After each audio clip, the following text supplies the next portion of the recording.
Hello, welcome to Mr. Garage. Today we're going to be doing an update on the epoxy flooring that we did a couple years ago.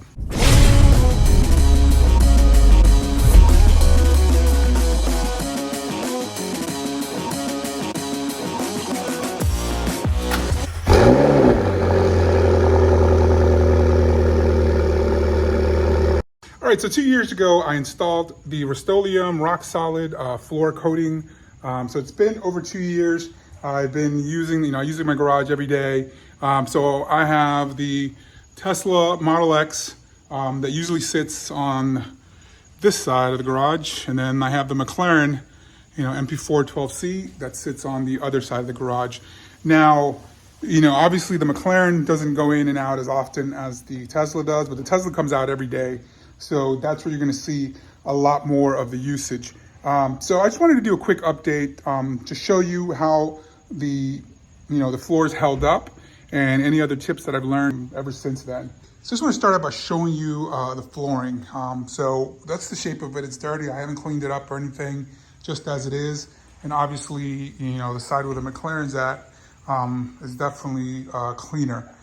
So I want to show you some of the, where it's actually failed or there's some imperfections.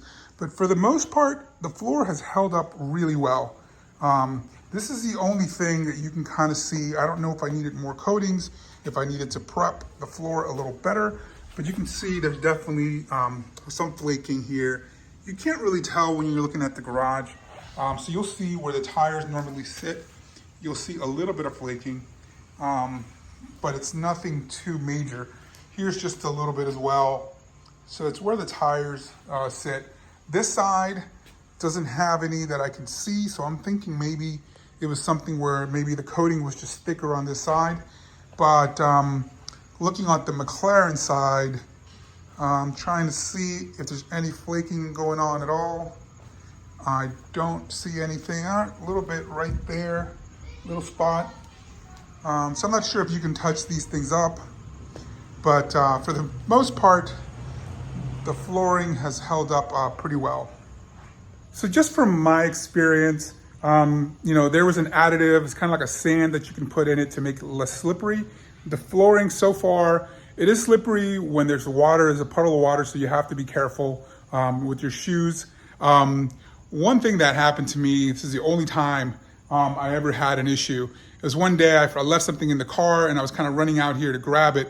So I jumped from that top step onto the floor and I was wearing socks and I nearly fell on my butt. So that's the only time where I felt like the floor was pretty slippery. And it was because I was wearing socks. I wasn't wearing shoes. But when you're wearing shoes, as long as it's not wet, it's not slippery at all. Next time around, if I had to do this again, I probably would put that additive that makes it less slippery, just because when it's wet, it can get a little tricky. But overall, I'm pretty happy with the product. There's a little bit of flaking. It's been 2 years though. So as a DIY coating, I'm really happy with it. I'll put a link to the video, up there. You can see the process of actually installing it if you haven't seen that already. And then from there, this is just an update on the channel of how the flooring is held up. If I had to do it again, I definitely would choose it. I would probably make sure that I do a couple more coats or just make sure I prep the areas where the tires are gonna be a little better. Remember, the Tesla is one of the heaviest vehicles out there. I think it's over 5,000 pounds. So it's really putting the product to the test.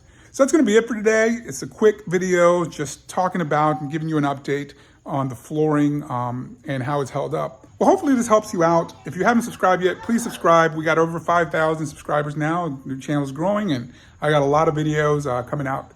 So y'all take care and stay safe.